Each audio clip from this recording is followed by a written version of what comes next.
My name's Sarah Greenwood and I'm the production designer on Barbie. And I'm Katie Spencer and I'm the set decorator on Barbie. And there is a very blurry line between the two.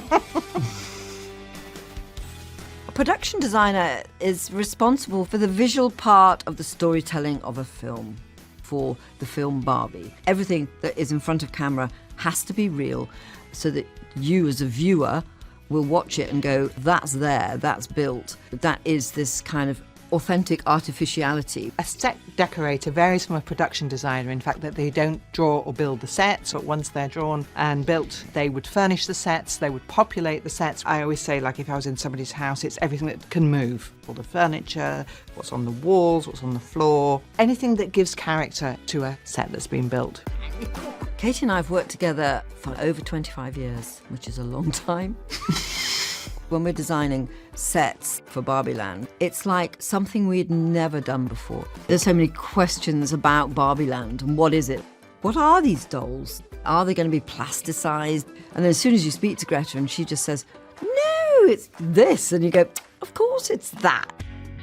It would have been easy to do it in front of just a pure green screen, but I think there's a tangibility that the actors get, therefore it comes with the performance that they're working on a real set. It was all built on a soundstage in London, where they build the Harry Potter films. If you were a little girl who liked Barbie, there was a memory of looking at her behind the box in a toy display, and that feeling of wanting everything inside of the box. And I think kind of keeping that fantasy in the forefront of my mind and thinking about what did the little girl want?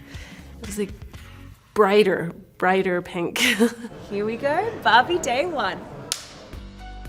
I mean, pink, I think, is the first thing that comes to mind when you think of Barbie. And so the most important colour for us to get right was the pink. Our pink had to be a very, very pure Barbie pink. And to find that, it was a case of actually creating it from scratch. We literally had boards of 100 pinks, I Yeah. think, which we eventually whittled down into, this is a very broad brush stroke of the pinks and the colours that we used. And once we had that, everything on the set was painted with that.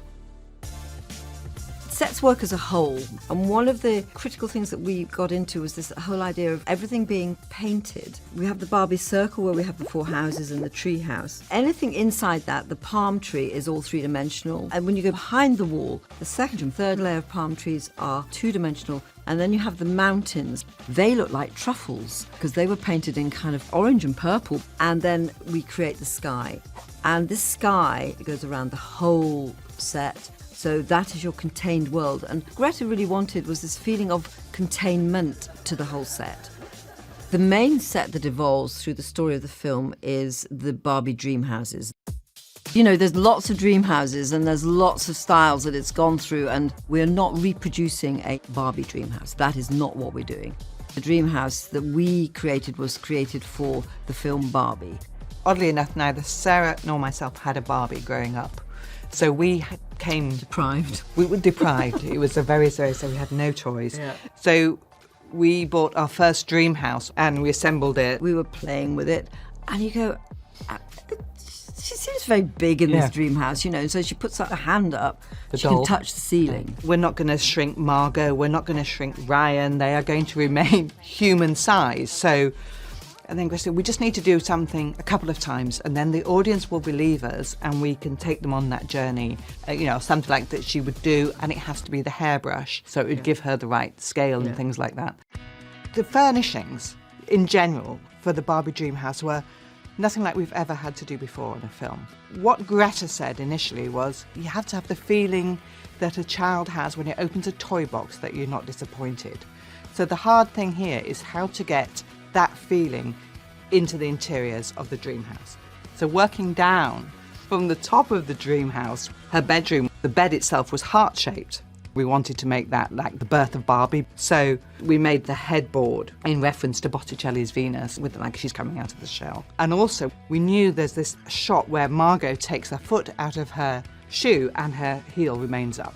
So what are we going to do with this carpet? We just settled on the Barbie logo. We loved that bee, which was from the 80s. So we had this carpet made that had a bee embossed upon it, and that was in every dream house. And then there's no lighting in Barbie Land. There's no electricity, but we still wanted table lamps. So we found these amazing iridescent table lamps that we put on either side.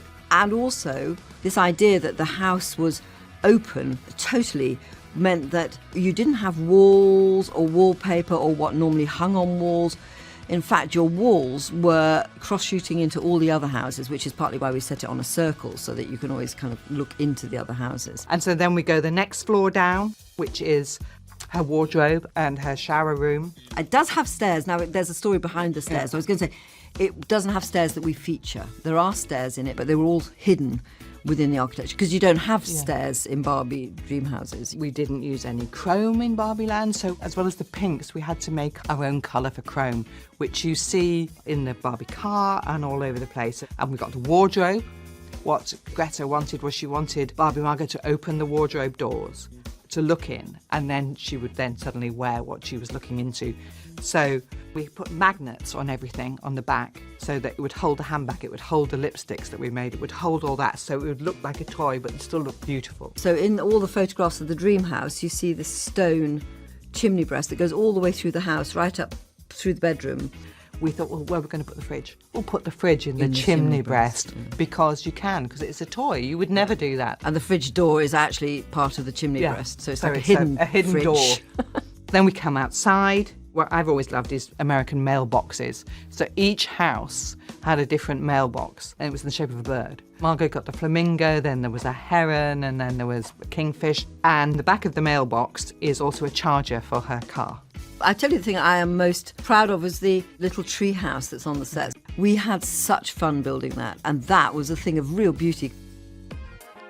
When Kate McKinnon was cast as Weird Barbie, you think, well, amazing. Weird Barbie is the Barbie in the bottom of the box, the Barbie that's been messed with, has had its hair cut, you've drawn on it, it's all of those things. So the house wanted to have the same feeling. The house was originally a Barbie house, and then as Weird Barbie got weirder, the house just got weirder and weirder, and the shapes got weirder and weirder. On that set, there isn't a traditional normal place for furniture. So we had to make everything. And you do that knowing that Kate McKinnon is probably going to improvise with whatever you've got. Weird Barbie's box we made that we call Pandora's box because it contains all the ails of the real world that then Kate McKinnon ad-libbed away through that. So that was a lot of fun. You still had these beautiful views through where you're looking into the mountains, you're looking onto the Barbie Land sign. I mean, it was just endless fun. When the dream house turns to Ken, Barbie and Ken went to the real world. Ken came back and brought with him... literally we bought everything that a frat boy would like. So it was black leather sofas, it was mini fridges, massage chairs. We had something like over 25 TVs playing all the time, playing the same footage of horses cantering towards us. We strapped them to the outside of the house, they were inside, they were everywhere. It was just a mess. It was just terrible. And the amount of... Well, no, it wasn't a mess and it wasn't terrible. What it was really applied. It was kind of stuck on. Yeah. It's like... thought through. There's a real simplicity to the way that you see them in Barbie's dream house. Nothing behind it changes. It's stuck on. There's a real kind of graphic simplicity to it. Of course, we have one set that we're more known for doing, which was the 1950s kitchen, which is the Ruth Handler's house. She invented Barbie. Yeah, she exists in our film. She exists, interestingly. This is in a kind of halfway world between Barbie Land and the real world. We have Mattel and the Mattel Corporation, who are fantastic. Will Ferrell plays the CEO. And Ruth Handler's 1950s kitchen is on the 17th floor of the Mattel building. So that, we're on home turf here because, this is a set that we know how to do because this is like a normal set. It's a period, and we were like, in that set there are lots of Easter eggs in the dressing, all sorts of things that relate to Barbie later on. What was your favourite part of the film? Well, we haven't spoken about the beach, actually. I love the beach. There is no water in Barbie Land, so what is the sea? What is the beach? Doing the sea as these beautiful carved waves. They were about 100 foot long. They went up to like 6-7 foot high.